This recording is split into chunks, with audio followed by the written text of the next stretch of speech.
Je suis née aux États-Unis, mais j'ai été adoptée en tant que bébé par mes parents qui sont de Thaïlande. J'y ai vécu toute ma vie. Je suis très chanceux car ma vie est formidable ici. J'ai un excellent emploi de tutorat d'anglais, une excellente famille, mes parents, ma petite sœur et mon épouse fantastique qui a 23 ans et nous avons des filles jumelles nouveau-nées. Récemment, mes parents biologiques se sont manifestés auprès de moi via Facebook. Je ne sais pas comment ils m'ont trouvé, mais ils l'ont fait.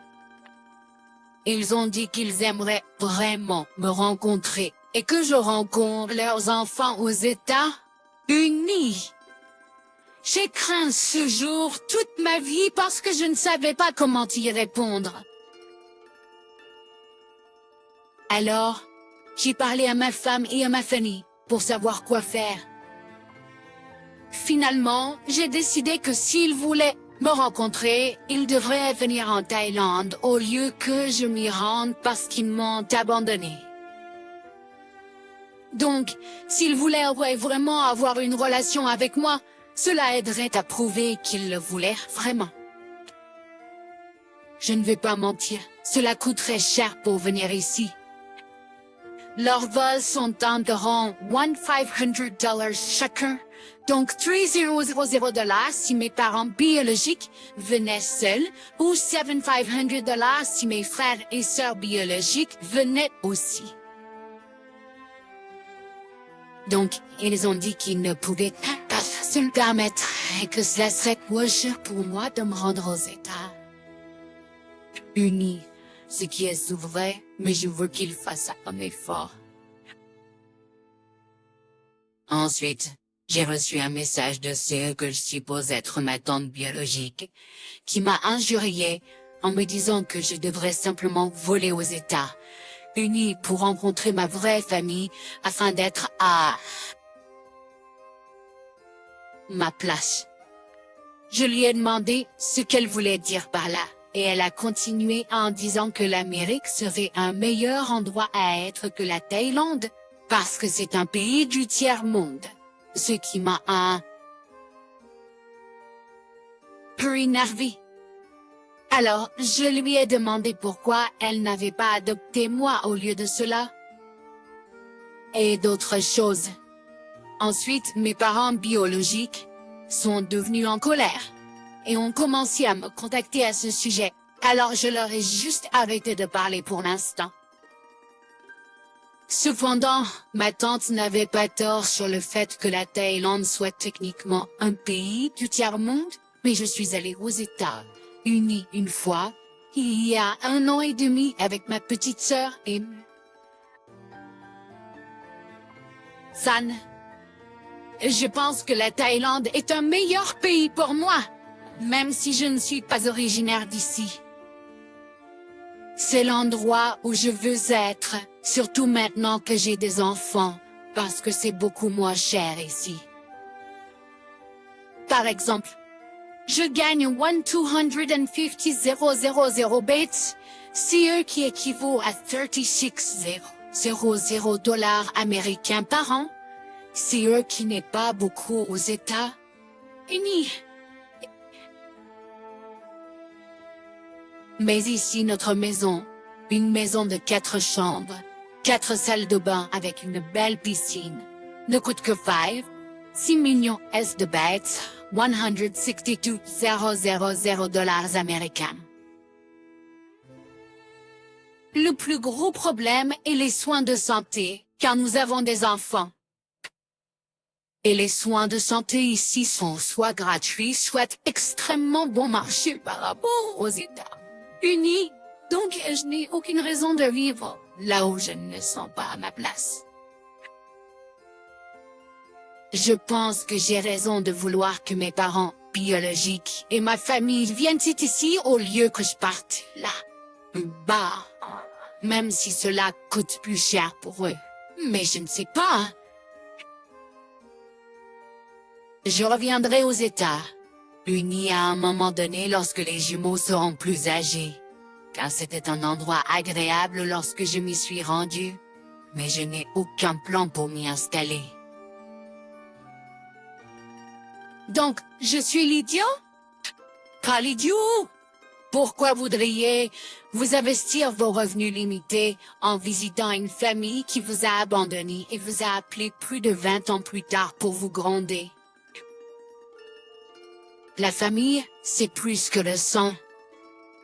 S'ils veulent me rencontrer, c'est à eux de faire l'effort. Malheureusement, leur comportement les rend insupportables. Je serais réticent à les rencontrer du tout. Tiens bon, et fait, les venir à toi. Oui. Ils m'ont proposé de payer pour que tu ailles vers eux. Même s'ils le faisaient, je ne peux pas imaginer un long volume avec de nouveaux nés. Je ne partirai pas à ce stade. Tu n'as pas été leur fils pendant plus de 20 ans, et ce qu'ils ont dit de ton pays est outrageusement irrespectueux. Reste à la maison avec ta femme et tes enfants. Ta tante biologique est une imbécile. Vous êtes avec votre vraie famille. Votre famille bio sont des étrangers qui ne savent rien sur vous ou votre vie. Ils ne peuvent pas vous abandonner lorsqu'ils ne voulaient pas de vous et ensuite claquer des doigts pour que vous veniez quand ils le veulent. Et êtes-vous même sûr qu'ils sont les bonnes personnes? Avant de rencontrer vos parents biologiques, je vous recommande vivement un conseil pour discuter précisément de ces questions, telles que ceux que vous espérez ou craignez de la rencontre. Comment cela va? Si il changeait votre vie? Et si elle se révélèrent désagréable? Honte à eux qu'ils se sont imposés comme ça sans vous donner une chance de passer par le processus. Si vous ne voulez rien avoir à faire avec eux, ne leur parlez pas. Vous ne leur devez rien. Mon partenaire et moi, nous sommes toutes les deux des femmes, vivons ensemble depuis environ 1 an. Aucune d'entre nous ne veut se marier. Il n'y a que de mauvaises expériences familiales de notre côté. Nous avons toujours divisé les dépenses en fonction des revenus.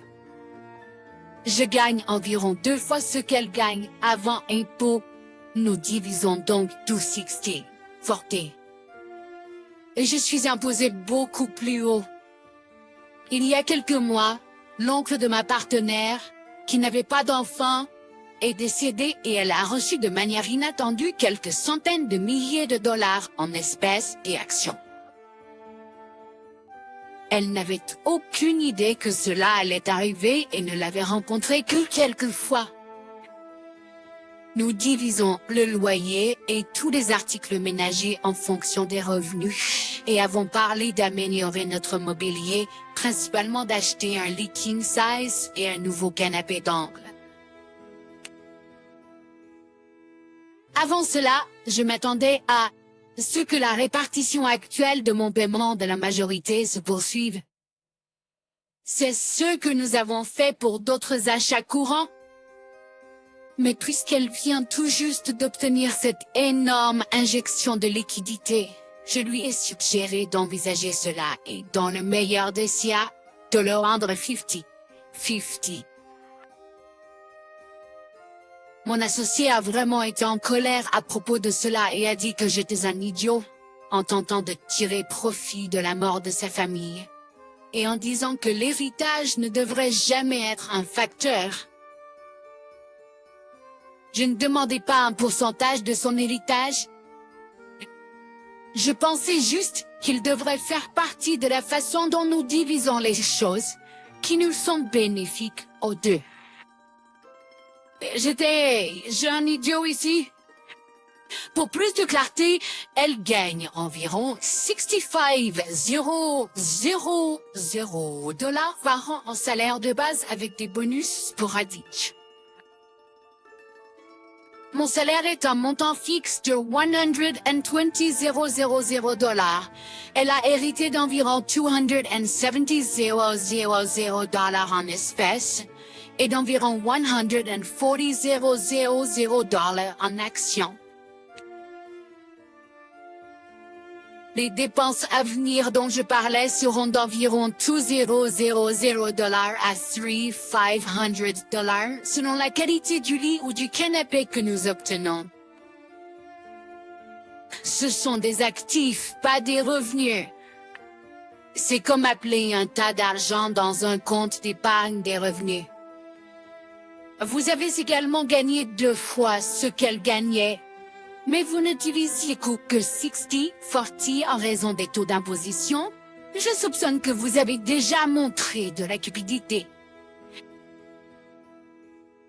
Vous gagnez $120,000 et elle gagnait $65,000, mais vous ne payez pas 2 fois ce qu'elle payait.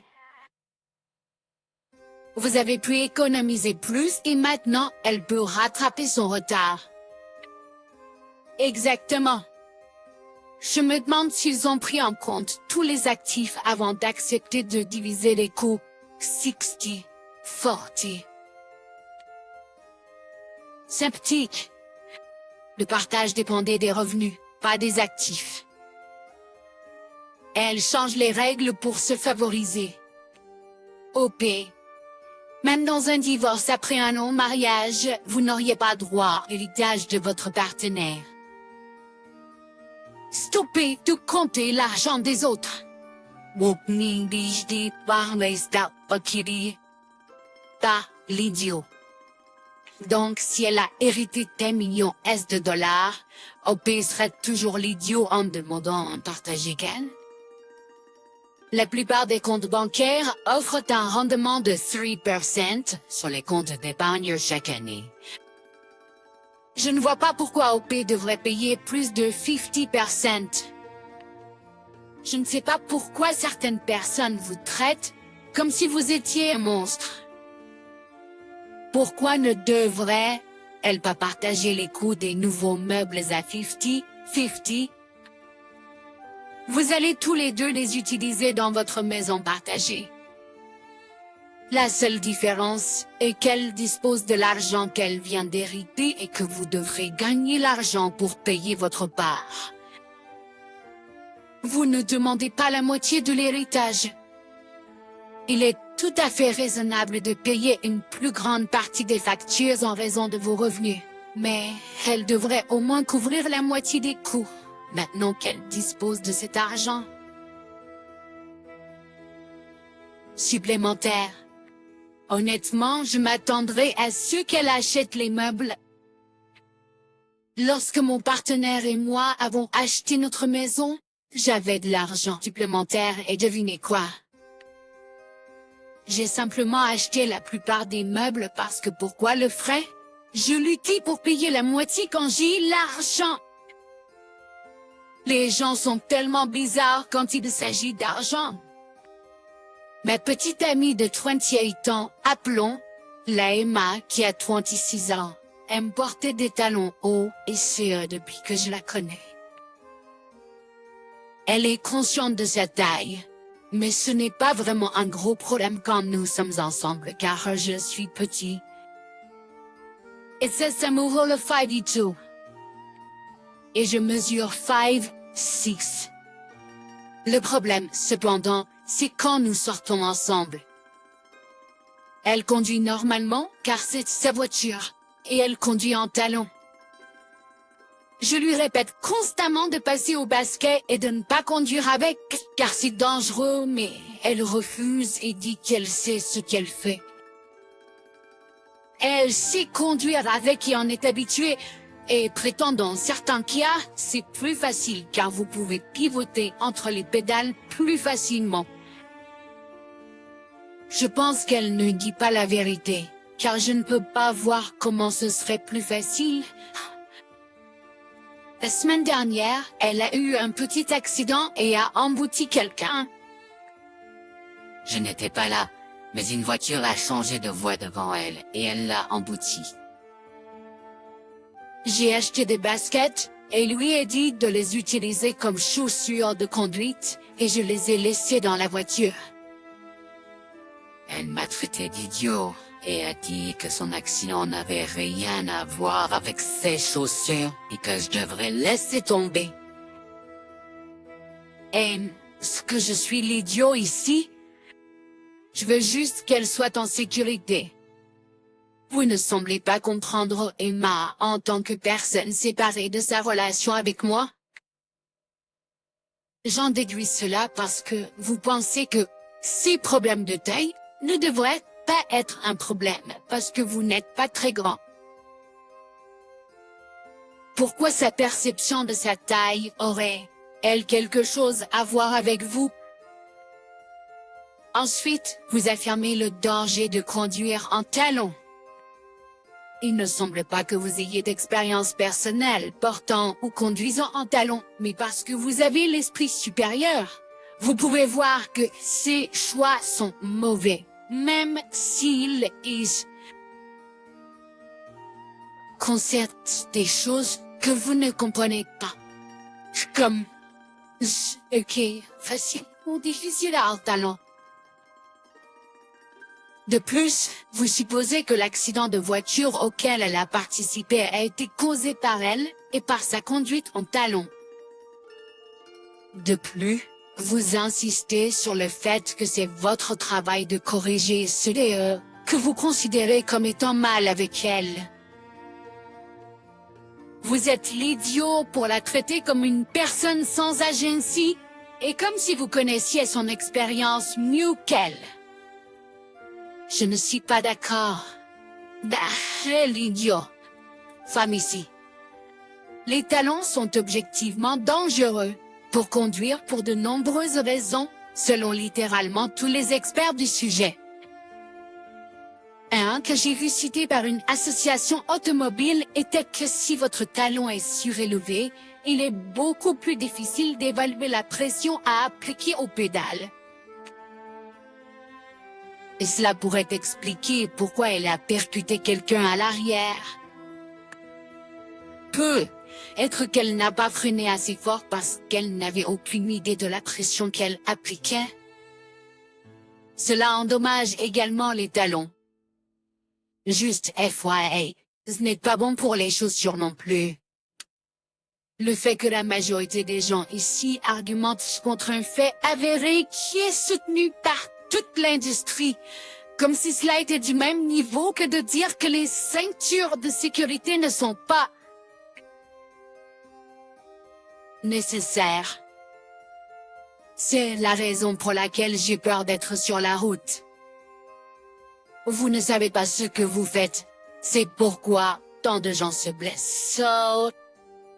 Je refuserai de jamais monter dans une voiture avec quelqu'un qui insiste pour conduire en talons. Juste comme je refuserai de monter dans une voiture avec quelqu'un qui conduit régulièrement 50 km dessus de la limite de vitesse ou qui conduit en état d'ébriété parce que c'est prouvé que ce n'est pas sûr. Mon père a divorcé de ma mère quand mon frère avait 4 ans.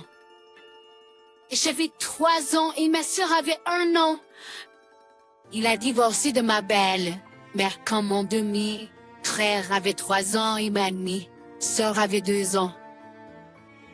Mon père est actuellement marié à sa 3e femme et ils ont un fils de 6 ans. Ma grand-mère aime vraiment bien la femme actuelle de mon père, mais elle a un humour bizarre. La plupart des gens de notre famille le font. Un jour, ma grand-mère a dit à la femme de mon père qu'elle l'aimait tellement qu'elle la garderait et se débarrasserait de mon père s'il divorçait. L'épouse de mon père a regardé un peu bouleversée par le commentaire et a dit qu'elle et mon père ne divorçaient pas. J'ai plaisanté, bien sûr que non, tu n'as pas de fille. Elle m'a dévisagé et a demandé ce que je voulais dire. J'ai expliqué que mon père ne divorçait des femmes que lorsqu'elles avaient une fille.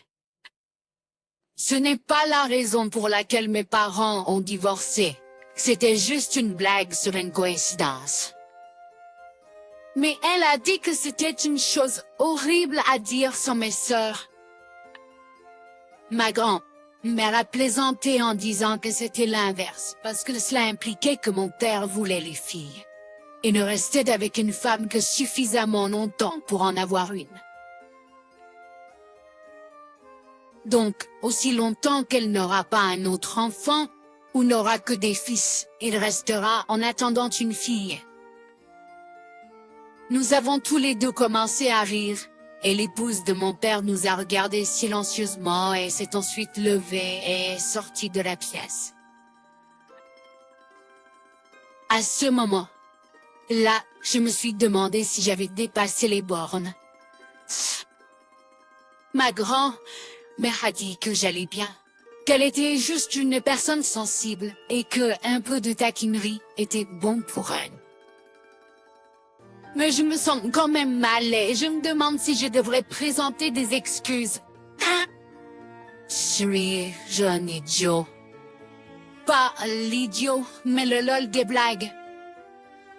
Elle a épousé un homme qui n'avait aucun problème à laisser les femmes avec des nourrissons et a commencé une nouvelle vie avec quelqu'un d'autre. C'est une blague à un moment donné par les enfants.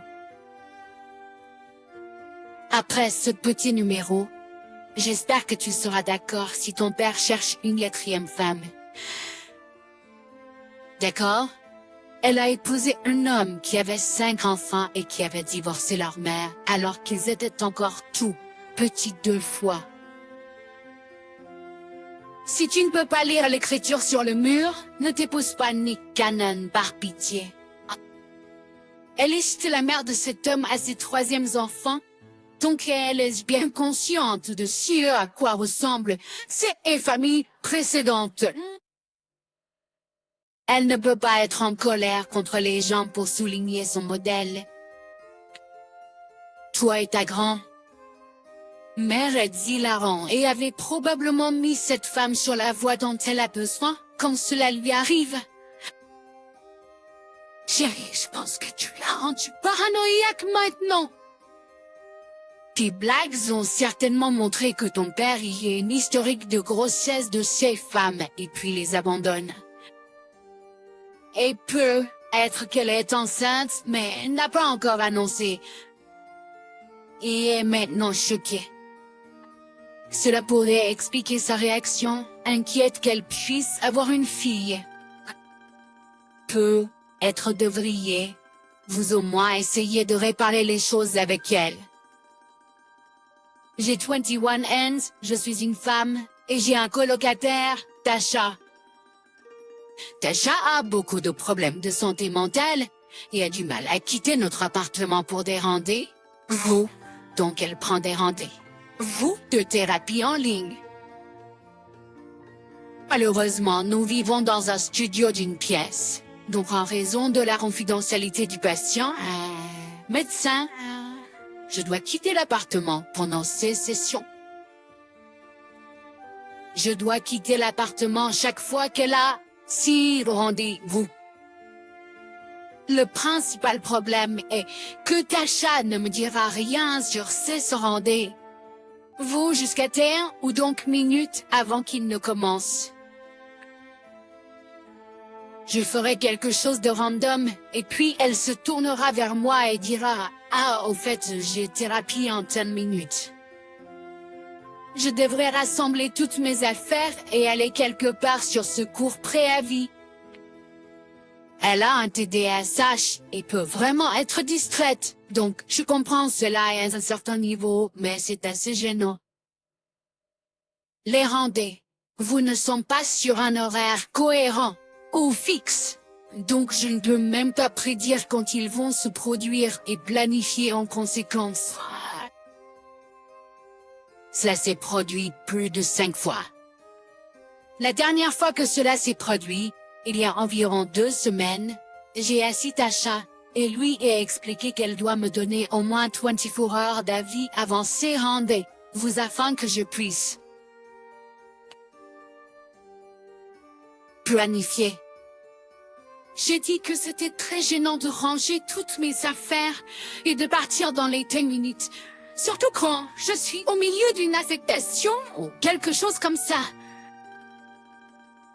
Je l'ai averti qu'il se reproduirait et que je ne partirais pas et qu'elle devrait trouver un autre endroit pour son rendez-vous. Elle s'est excusée et a dit qu'elle mettrait des alarmes pour se souvenir et j'ai pensé que c'était la fin de tout ça. Mais oh, et voilà, c'est arrivé à nouveau ce matin. Tasha m'a dit qu'elle avait une thérapie dans 10 minutes et qu'elle avait oublié de régler les alarmes.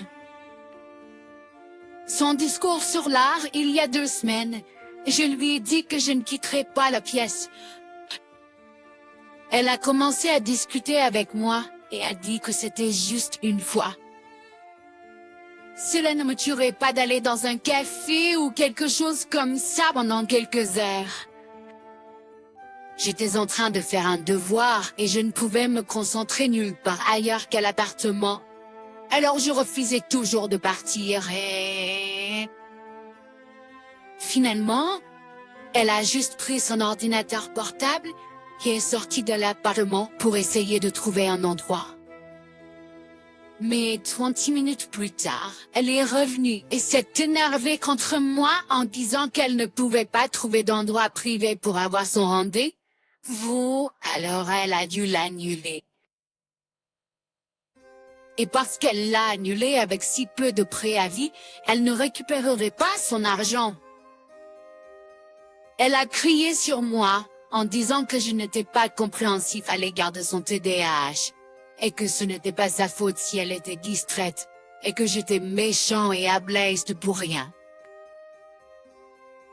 Je lui ai rappelé que je l'avais averti que cela se produirait, mais elle n'était pas d'accord, et a maintenant refusé de me parler depuis des heures. Donc je suis juste venue ici pour obtenir plus d'opinions sur le fait que j'étais l'idiot. L'idiot. Vous payez également un loyer, donc vous avez des droits égaux. Et un avertissement de 10 minutes signifie qu'elle ne respecte pas votre temps ou votre emploi du temps. Je suppose que son thérapeute lui a donné des conseils et des recommandations sur la façon de gérer son TDAH, de sorte qu'elle puisse encore avoir une vie productive. Même après votre avertissement, elle ne fait toujours pas de changement. Donc elle fait de son problème votre problème? Ce n'est pas à propos de vous étant capabléiste. C'est vous qui fixez des limites et des attentes, et elle qui montre qu'elle est incapable ou réticente à les respecter. Elle peut s'asseoir dans la baignoire, sans eau, avec son ordinateur portable sur ses genoux, et fermer la porte de la salle de bain si elle veut de l'intimité au dernier moment. Sinon, planifiez à l'avance. Les rendez-vous thérapeutiques sont planifiés à l'avance, donc elle a beaucoup de temps pour vous en informer.